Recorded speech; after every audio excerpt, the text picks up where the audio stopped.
Que vem a ser isto uma nova doutrina?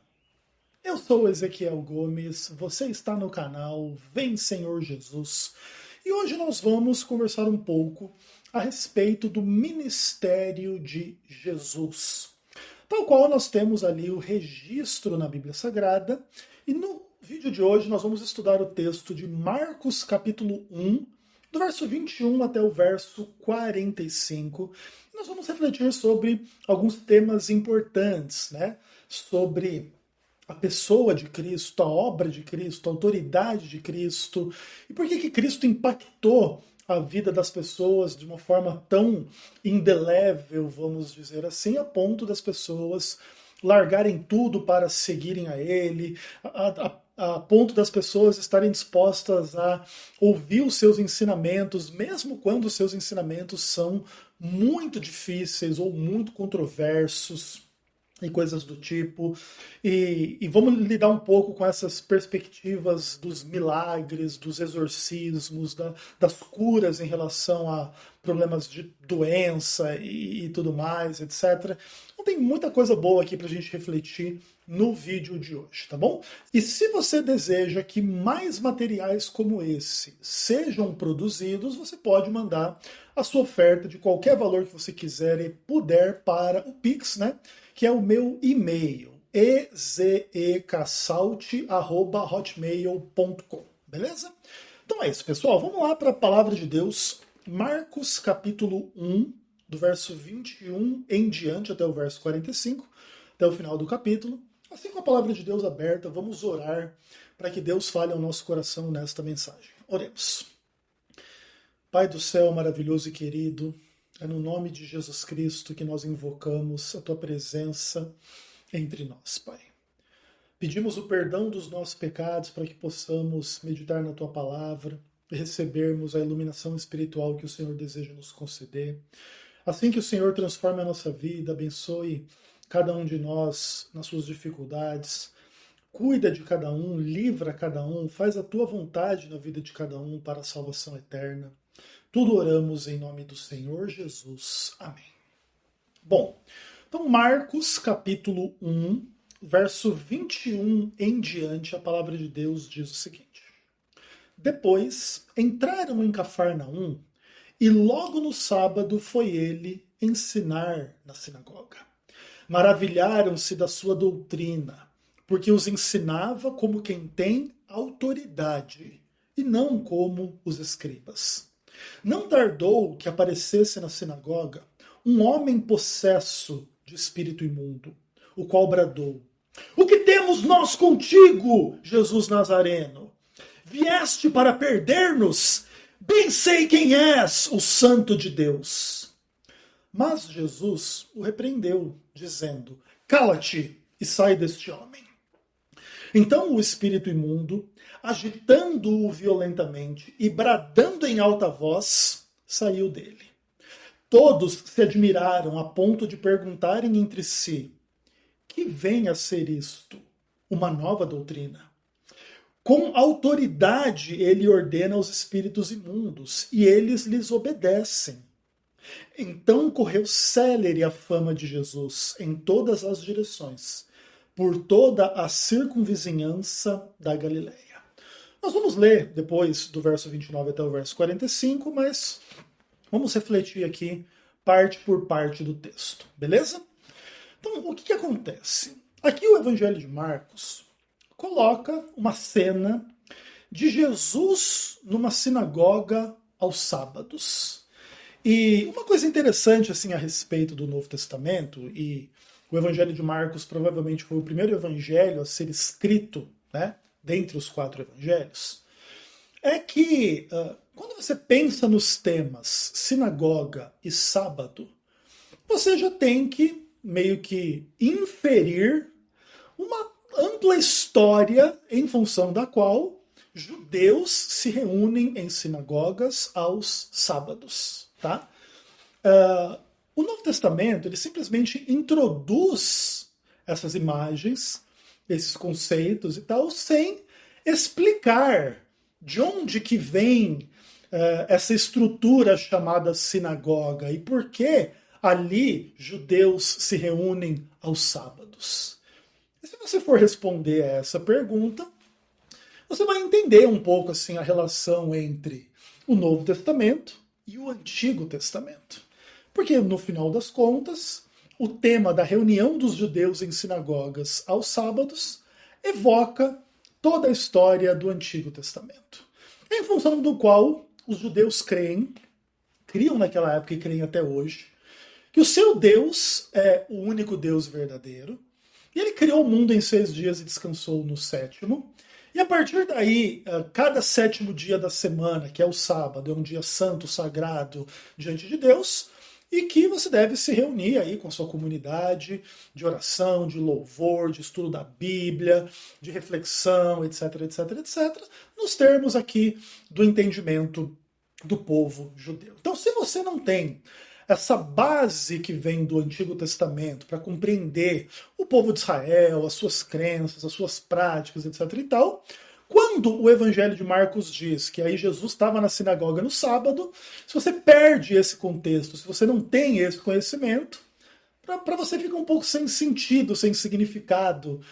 O que é sinagoga, o que é sábado, o que Jesus está fazendo ali, o que está acontecendo, certo? Agora, uma outra coisa interessante dentro desse ponto é que o povo de Israel havia vindo à existência através de milagres de Deus. Pelo menos essa é a crença dos judeus, certo? Então, os judeus são fruto, primeiro de tudo, de uma comunhão milagrosa entre Abraão e Deus, em função da qual Deus promete a Abraão um filho da sua esposa Sara, e ela havia sido estéril a vida toda, e quando lá estava com 100 anos, foi que Deus deu um filho lá a Abraão e Sara. Né? E tem todo um contexto muito legal lá sobre o nascimento de Isaac. Depois de Isaac nasce Esaú e Jacó, e aí Jacó é o eleito, é o escolhido, em contraposição a Esaú, o preterido. E de Jacó nascem, né, 12 filhos, que seriam aí os cabeças das 12 tribos. E num contexto de fome, etc e tal, e no contexto onde um dos filhos de Jacó, José, é meio que vendido para ser um escravo no Egito, e não sei o quê. E aí o povo sai ali da terra de Canaã, vai para o Egito, onde se multiplica por uma quantidade X de tempo, se fortalece, é escravizada, e aí é liberta da escravidão num contexto de milagres da parte de Deus. Então vai lá, Deus chama Moisés, chama Arão, envia eles lá ao Egito, para eles livrarem o povo de Israel para adorarem a Deus no deserto, depois para entrarem na terra de Canaã, e depois desenvolve-se toda a história que vai desembocar aqui no Novo Testamento, tá bom? Então, o conceito assim de que Deus faz milagres, o Deus de Israel como o único Deus verdadeiro, também é um tema fundante, basilar e básico da compreensão das questões de uma forma meio que geral. Se você não entende isso, pode ser que você não entenda algumas das questões do texto, inclusive da ironia do texto. Então, vamos lá. Jesus em pessoa, que aí naturalmente também, depois se você estudar um pouco mais a Bíblia, você vai perceber que se atribui a Jesus o status divino, de Deus, Filho de Deus, Deus, verbo que se fez carne e andou entre nós, e no princípio ele estava com Deus e ele era Deus, e aí vai ter todos os desdobramentos que vão conduzir aí ao estabelecimento da doutrina bíblica da Trindade, etc, etc, etc. E essa pessoa está no sábado, na sinagoga, no meio dos judeus, no meio do povo de Deus, e ele começa a ensinar. E uma coisa assim que chama a atenção das pessoas que estavam ouvindo os ensinos de Jesus lá nessa sinagoga em Cafarnaum, tem que ver com a postura de Jesus comparada à postura dos escribas, né? Então, Jesus ele era uma pessoa prática, além de teórica, e que demonstrava autoridade espiritual de uma forma explícita e inquestionável, coisa que os escribas e etc. não faziam, tá? E isso é demonstrado através aí de um exorcismo realizado aqui nessa sinagoga em Cafarnaum, tá bom? Então as pessoas ficaram maravilhadas com o fato de que Jesus ensinava um conteúdo extraordinário, de uma forma extraordinária, com uma autoridade extraordinária, e aí não demorou para que o diabo ficasse um pouco irritado com essas questões como um todo. E aqui também entra um ponto importante, tá? Por que tem um diabo na sinagoga, né? Tem um demônio na sinagoga? Esse também, inclusive, era um tema já bem comum na mentalidade dos judeus, vamos dizer assim. Os judeus criam, né, no relato lá, segundo o qual Deus criou o mundo em 6 dias e descansou no sétimo, e no contexto dessa crença como um todo, está ali a ideia de que Deus criou a humanidade à sua imagem e semelhança, Adão e Eva, aquele papo todo, e aí, por instigação do diabo, da serpente, Adão e Eva caem em pecado. E como que o diabo ele se manifesta ali com Adão e Eva? Ele se manifesta numa discussão a respeito da palavra de Deus. Deus tinha dado uma palavra a Adão e Eva, que eles não deveriam comer do fruto do conhecimento do bem e do mal, da árvore que estava no meio do jardim, e se eles comessem, eles viriam a morrer. E aí Satanás vai lá debater esse texto bíblico com Adão e Eva. Não, veja bem, não é bem assim como Deus falou. Deus está escondendo de vocês que se vocês comerem esse fruto aí que ele proibiu, vocês vão ser como ele. E aí Adão e Eva acreditam no diabo e descreem de Deus, e são infiéis a Deus e desobedecem a Deus. E aí o mundo cai em pecado e agora o diabo é o príncipe deste mundo e agora o diabo está envolvido nessas questões. Então quando Jesus entra numa sinagoga para debater a palavra de Deus, está ali o diabo também se manifestando junto, né? Inclusive demonstrando aí essa riqueza desses conceitos assim que vem lá do universo do judaísmo e que está aqui muito explícito no Novo Testamento. Então, por exemplo, quando alguém supõe que existem contradições entre o Antigo e o Novo Testamento, essa pessoa não faz a menor ideia do que ela está falando. Ainda que exista um certo espaço para a gente concluir que algumas práticas do Antigo Testamento deixam de estar vigentes num contexto posterior, e também existe um pouco desse debate a respeito de questões do próprio Novo Testamento, que deixam de estar vigentes em um tempo posterior, por exemplo, hoje, etc. e tal. Por exemplo, inclusive, né, se reunir em sinagogas aos sábados. Já é um tipo de coisa que era comum aqui na época do estabelecimento do cristianismo, mas hoje você não vê os cristãos se reunindo nas sinagogas aos sábados, né? Então você percebe que mesmo coisas que estão no Novo Testamento foram superadas, vamos dizer assim, pela visão ou pela tradição cristã, pelo menos da maioria, e etc. e tal. E assim funcionam as questões. Mas seja como for, o importante da gente identificar aqui é o seguinte. Jesus está trabalhando dentro de um microcosmo que representa fielmente as crenças que fluem do Antigo Testamento. A crença em Deus, a crença no diabo, a crença em milagres, a crença no antagonismo entre Deus e o diabo. E aqui Jesus vem discutir essas coisas também não meramente de forma teórica, mas de forma prática. E aí ele está ensinando sobre a palavra de Deus, um demônio se manifesta e ele com autoridade expulsa o demônio e o demônio sai. É meio que o inverso do que Adão e Eva fazem, né? Quando o demônio se manifesta para Adão e Eva, eles dão atenção, eles conversam, eles admitem as conversas do Satanás, eles obedecem ao Satanás e desobedecem a Deus. Jesus faz o contrário disso. O demônio vem, se manifesta para bater o papo dele e rapidamente Jesus diz, cala-te e sai. E ele sai, ainda que ele faça um showzinho lá violento, né, como uma cobra se contorcendo, né? Que é mais ou menos aquilo que o texto descreve. E aí fica todo mundo admirado. E o que é interessante é a pergunta que eles fazem, né? O que vem a ser isto? E aí eles mesmos respondem, isso é uma nova doutrina. Que inclusive é o título do vídeo aqui, né? E aí, qual que é essa nova doutrina? Ele com autoridade ordena aos espíritos imundos e eles lhes obedecem. E aí Jesus começa a ficar famoso. E aí corre célere a fama de Jesus, né? Isso é interessante. Interessante os judeus entenderem a postura de Jesus como uma nova doutrina, porque no final das contas, o que Jesus está fazendo é o que Deus já fez desde o princípio, né? Inclusive desde o Êxodo, fazendo milagres em favor de Israel, etc, etc, etc. Mas Israel estava a esse ponto da história, acabrunhado, vamos dizer assim, admitindo a própria presença do diabo nas suas sinagogas, etc e tal, e não ensinando com autoridade contra essas coisas, mas as admitindo e trabalhando as coisas de um ponto de vista mais teórico do que prático. E quando Jesus vem e bota o dedo na ferida prática do que está acontecendo, eles se espantam, eles se admiram, eles se maravilham. E o que é isso? Isso é uma nova doutrina, porque agora a conversa aqui não é só ficar falando sobre tipo assim, uma pseudo-existência etérea, teórica, que não sabemos se existe ou não realmente entre Deus e o diabo. Não, Jesus trata essas coisas de forma concreta. Ele vem falar sobre Deus concretamente. Ele inspira as pessoas, maravilha as pessoas, mas o diabo fica chateado e bravo e quer incomodar. E ele vem e expulsa o demônio e o demônio sai.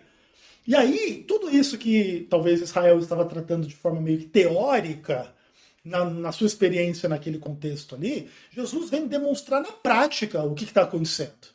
E aí meio que os olhos espirituais dele se abrem. Opa, peraí, isso aqui não é só uma historinha da carochinha lá do tempo do Êxodo. Isso aqui é uma coisa que tem implicações reais, não é só uma historinha de Adão e Eva no paraíso. Agora, aqui na sinagoga tem o demônio e tem o cara expulsando o demônio, e todo mundo começa a comentar a esse respeito e falar sobre Jesus. E aí vamos continuar a leitura do texto, tá?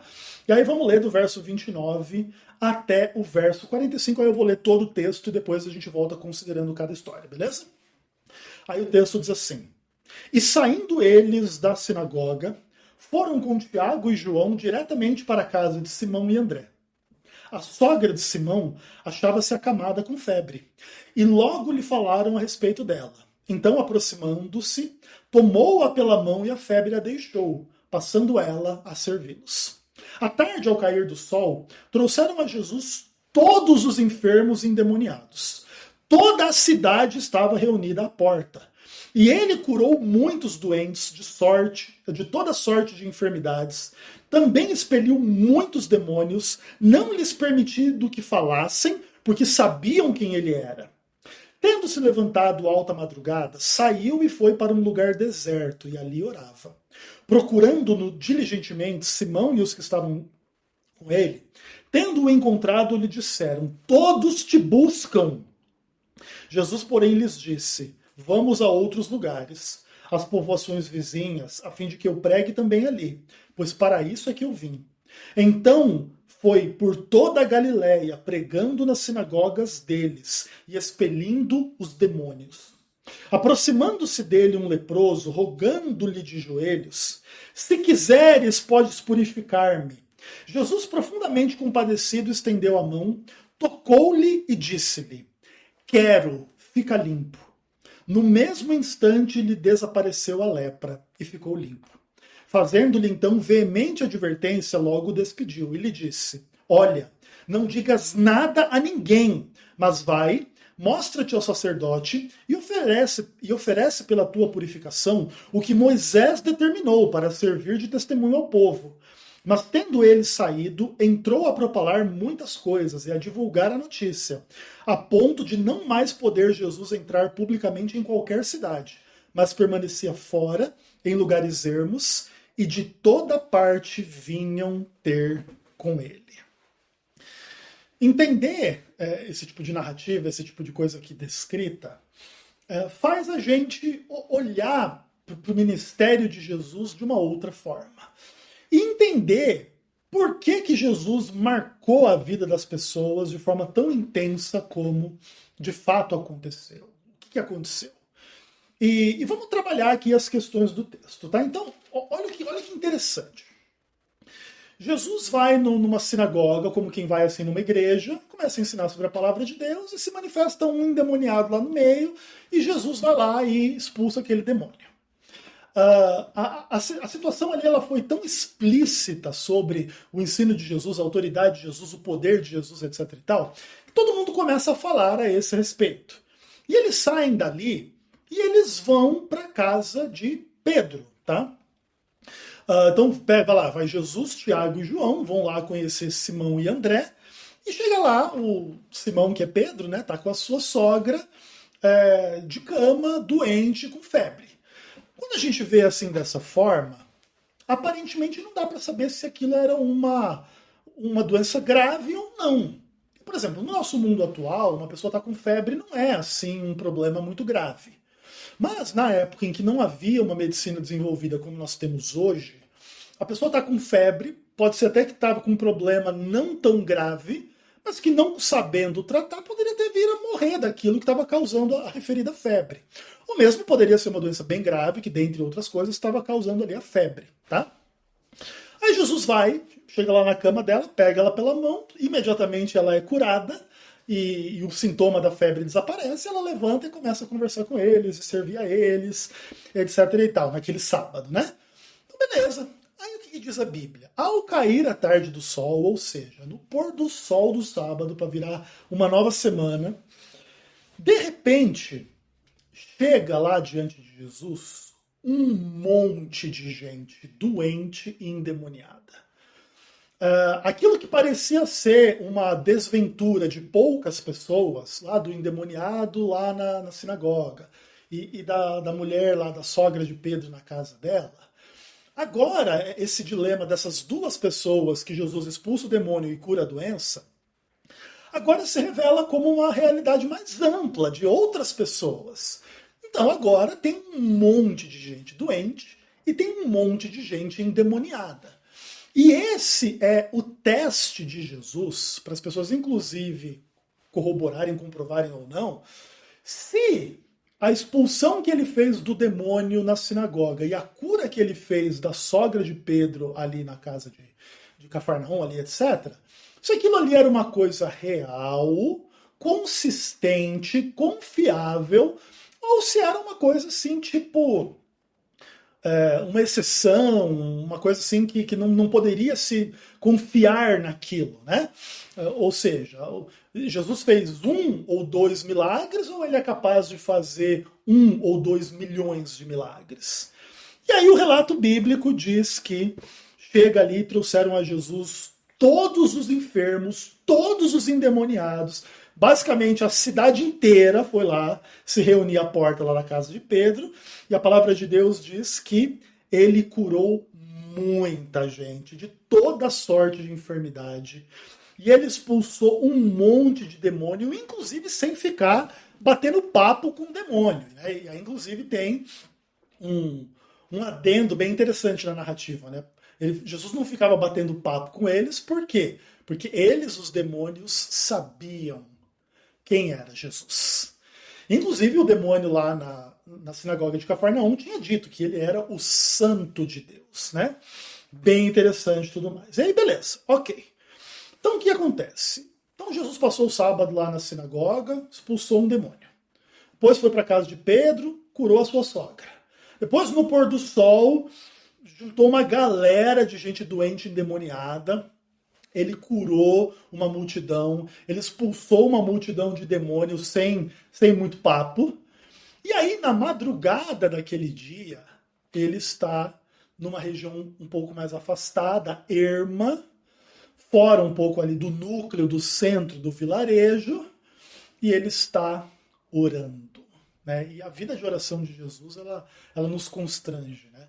Porque a gente pensa assim que Jesus, né, como Deus e homem sem pecado, etc e tal, inclusive talvez nem precisaria orar, né? Porque grande parte das razões pelas quais a gente ora é que Deus perdoe os nossos pecados, Deus transforma a nossa vida, Deus nos perdoe assim os nossos erros, as nossas falhas, as nossas deficiências.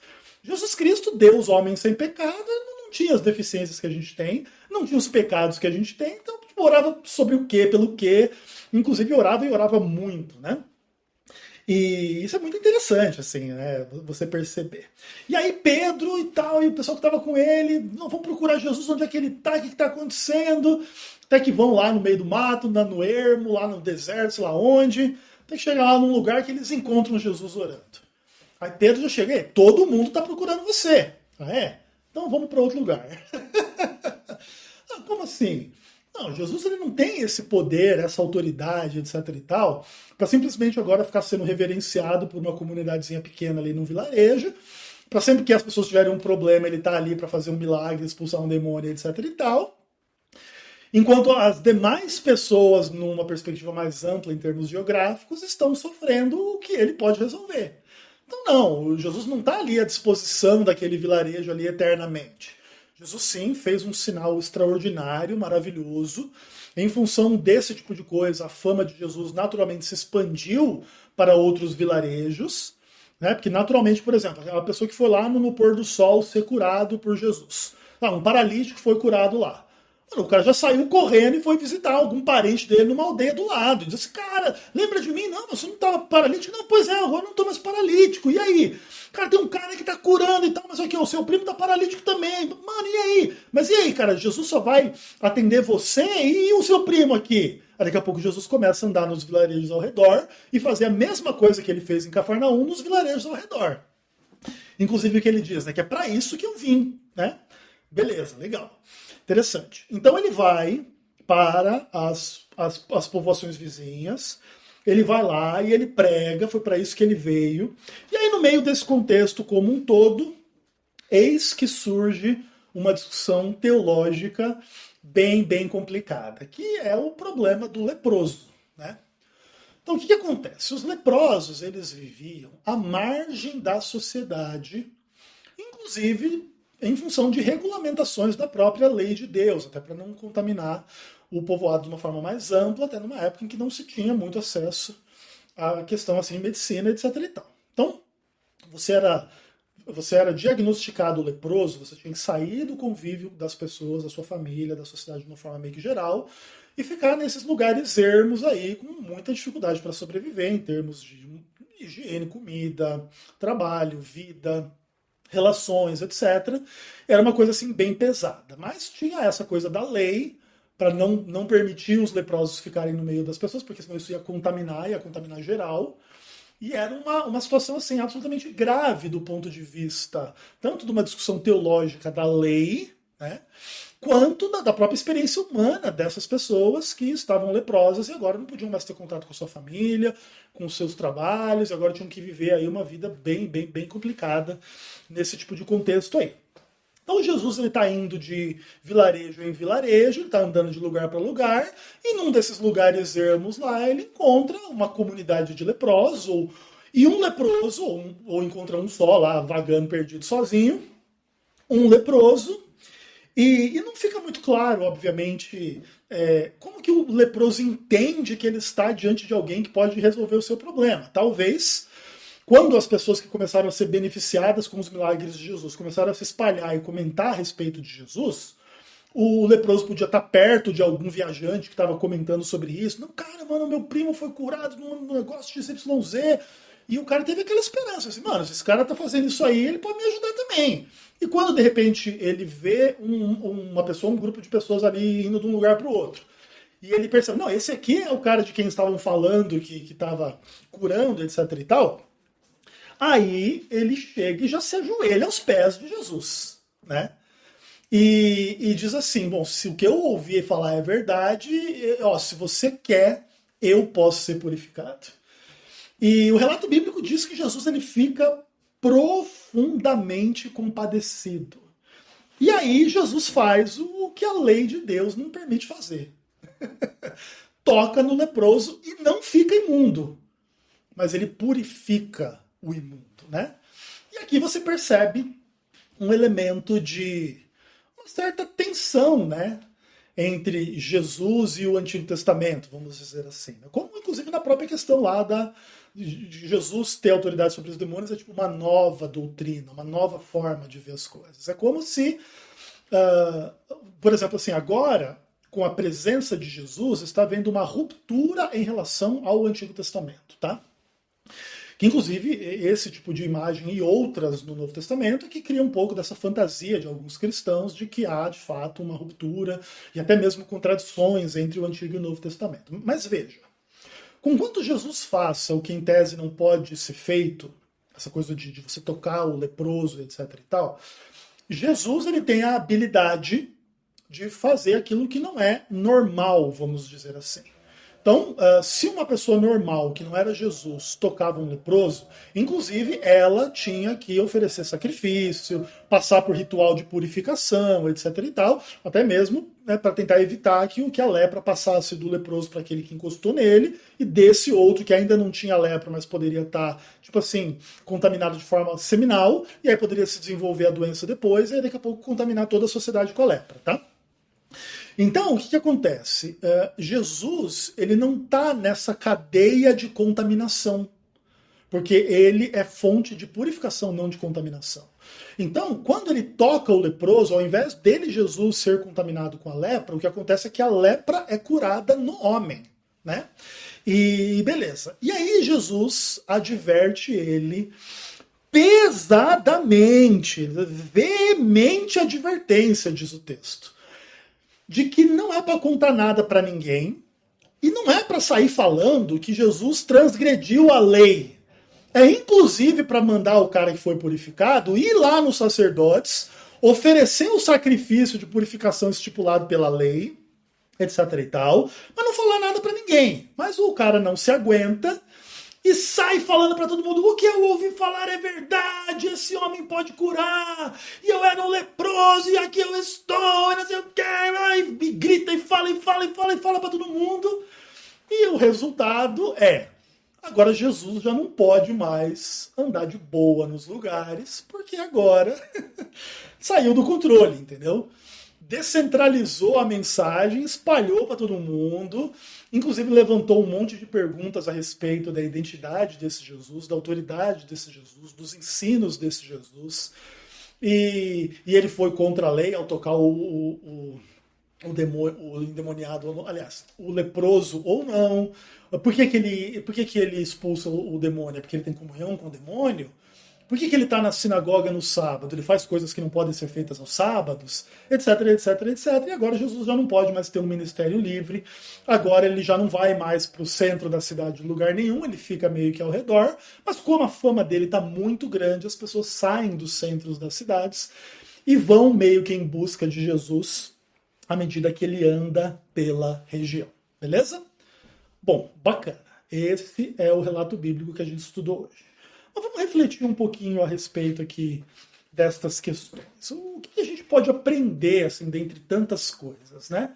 Existem muitos ensinos extraordinários. Primeiro de tudo, é que existe continuidade entre quem Jesus é e faz em relação àquilo que Deus fez no Antigo Testamento e etc e tal, que tem que ver com essa coisa da autoridade, do poder, do milagre, vamos dizer assim. Deus tinha estabelecido Israel desta forma, e ao Jesus estar aqui no meio do povo de Israel, fazendo milagres extraordinários, revela que no final das contas as convicções dos israelitas eram mais ou menos verdadeiras, então realmente o Deus deles era o Deus verdadeiro, e esse Deus tinha autoridade, poder e tudo mais, e fazia milagres, beleza? Então, o que se prega aqui, o que se entende aqui desse tipo de relato é que não há uma contradição entre uma mentalidade geral do Antigo Testamento, por exemplo, a respeito de Deus, e aquilo que Jesus encarna, é aquilo que Jesus ensina.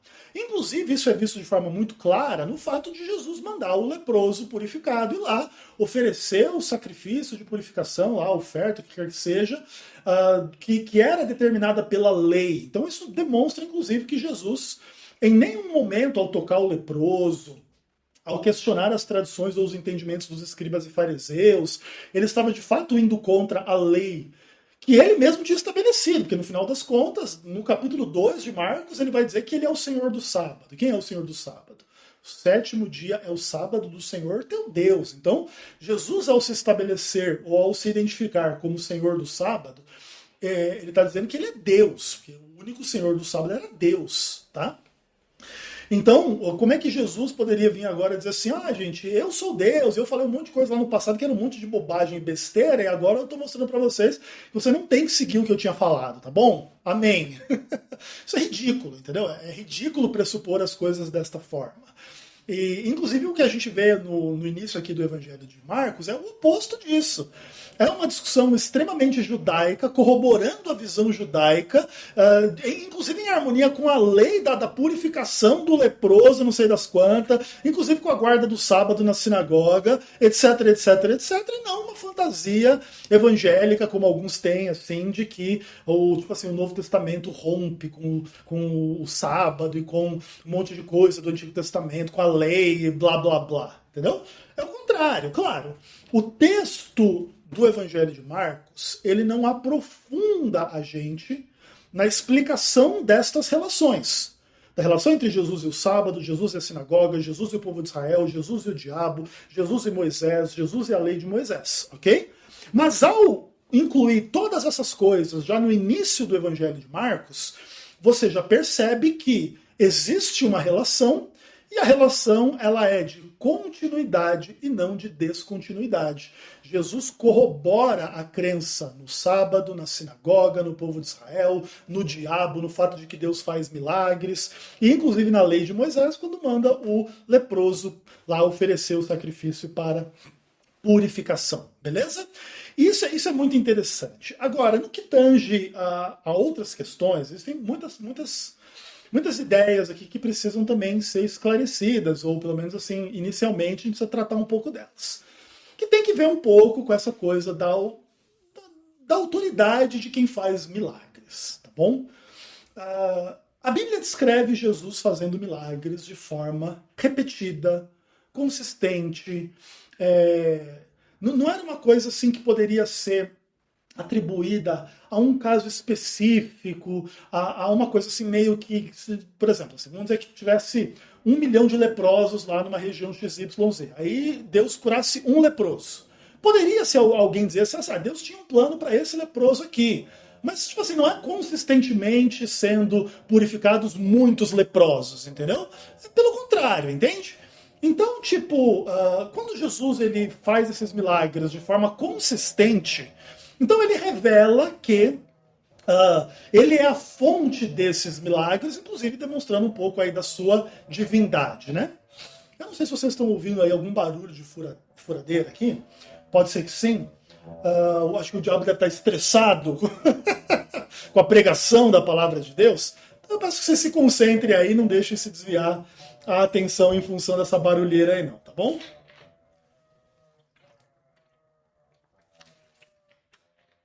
Mas vamos lá. Uma coisa interessante sobre essa questão dos milagres é assim. Eu não creio que os milagres tenham terminado lá na era apostólica, como muitos sensacionistas, né, assim são chamados, creem. Mas, ao mesmo tempo, é muito importante você entender que a capacidade que Jesus tinha de realizar os milagres não é pareada, não é ilustrada, não é concedida a nenhuma outra pessoa na face da Terra em nenhum momento da história, beleza? Então vamos trabalhar com a seguinte ideia. Existem milhões ou bilhões de cristãos no mundo hoje.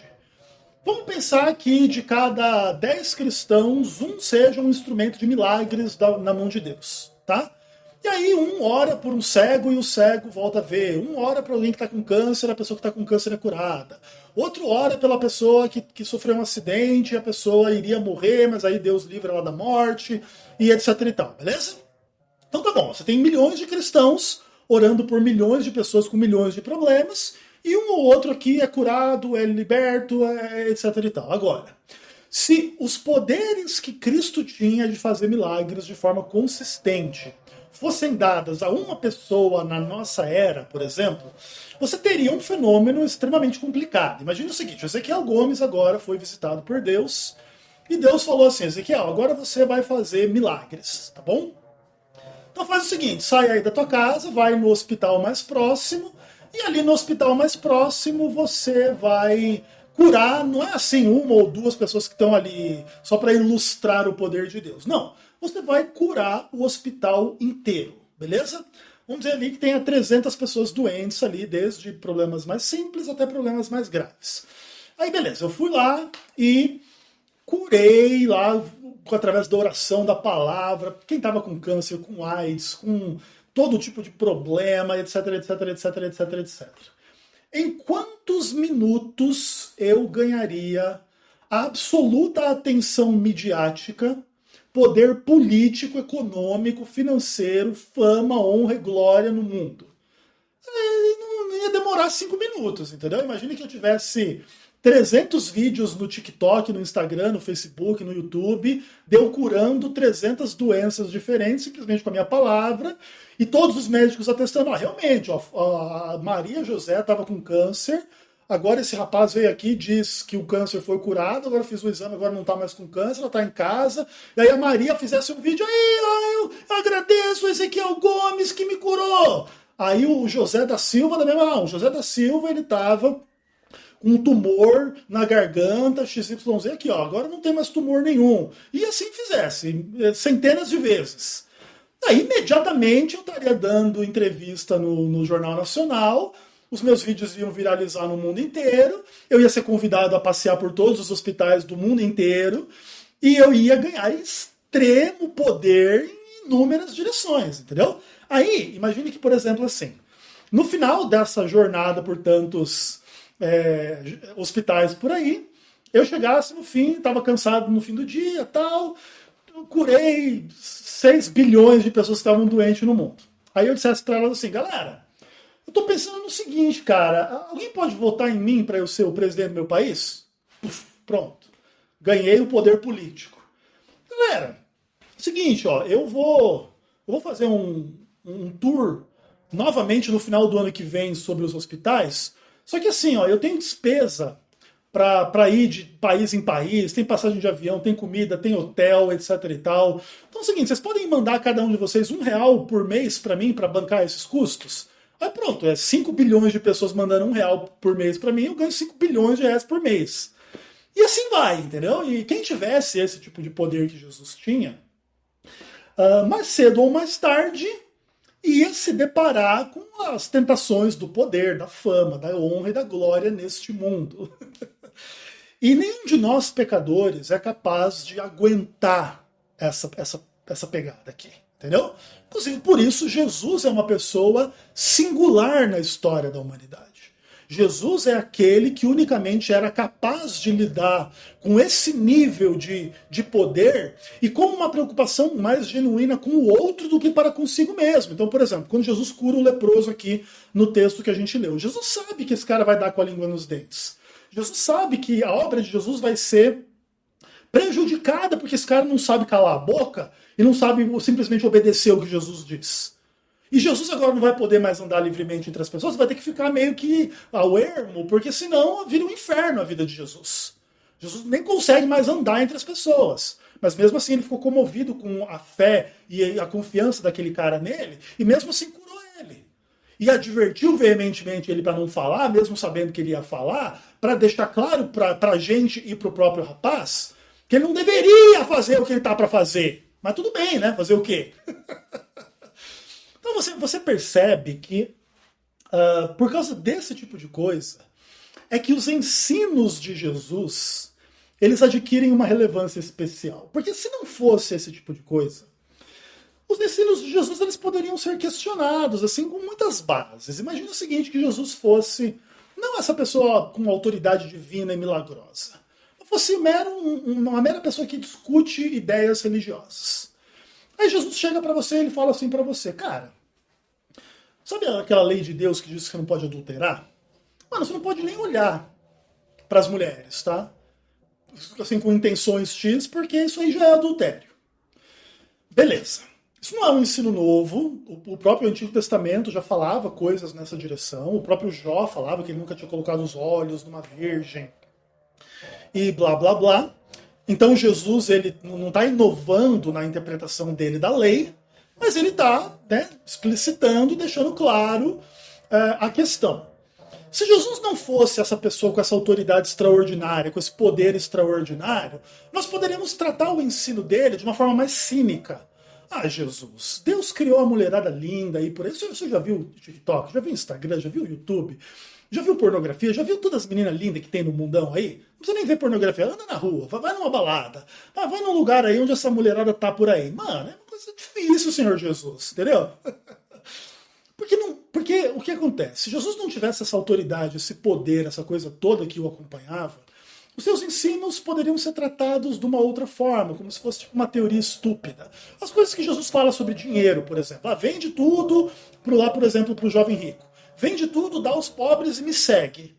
Se Jesus não fosse essa pessoa com essa autoridade, com esses milagres, com essa coisa prática, a gente iria dizer que Jesus é tipo um Valdomiro Santiago, Jesus não é um mau caráter que só quer arrancar o dinheiro do menino. E outro, lembra, Jesus não pediu o dinheiro, venda tudo, dê a mim e me siga. Não, venda tudo, dê aos pobres e me siga. Né? E, inclusive, tendo o caráter oposto ao do Valdemiro Santiago. Mas o fato é que aquilo que traz essa autoridade para os ensinos de Jesus tem que ver com essa coisa dos seus milagres, do seu poder, da sua autoridade. E por isso que se esse cara começa a andar pela Terra 3 anos e meio no máximo, ele já causou um rebuliço do tamanho do mundo. Por isso, inclusive, ele vai evocar a oposição daqueles que sentiam inveja disso, que sentiam raiva disso, que viam naquilo que Jesus ensinava implicações que eles não gostavam em relação às suas tradições, às suas compreensões das coisas, etc. e tal. E aí a grande ideia dessas pessoas é: vamos matar esse cara. E Jesus, que poderia se livrar deles de formas naturais e sobrenaturais, como Jesus mesmo fala, em algum contexto que podia pedir que viesse 10 legiões de anjos para vir livrar ele aí dos romanos e etc e tal, Jesus aceita morrer. E quanto mais Jesus é torturado e crucificado, mais ele perdoa. Mais ele carrega sobre si os nossos pecados. E quando ele expira e ele morre, a natureza entra em convulsão e 3 dias depois ele está vivo, e está vivo para todo sempre. Como aquele que tem autoridade sobre o diabo, sobre a doença, sobre a morte e sobre todo o mal. E ele vai voltar para botar um ponto final nessas experiências com o diabo, com o pecado e com a morte. Essa é a nossa fé, essa é a nossa crença. E ela está baseada não só naquilo que Jesus ensinou teoricamente, mas naquilo que ele fez na prática. E o que ele fez na prática dá maior peso ao que Jesus ensinou. Mesmo coisas que a gente ou não concorda ou não consegue praticar. Por exemplo, Jesus ensinou que se você tem 2 camisas, 2 ternos, você dá um para alguém, fica só com um. Quem de nós só tem uma camisa ou um terno no guarda-roupa? Todos nós temos imensa dificuldade de praticar o que Jesus ensinou nas mais diversas áreas, em relação às mais diversas questões. Da lei de Deus, do pecado, da pregação do evangelho, de tudo isso. Entendeu? Somos pecadores, ele é o salvador dos pecadores. A relação é assimétrica, ok?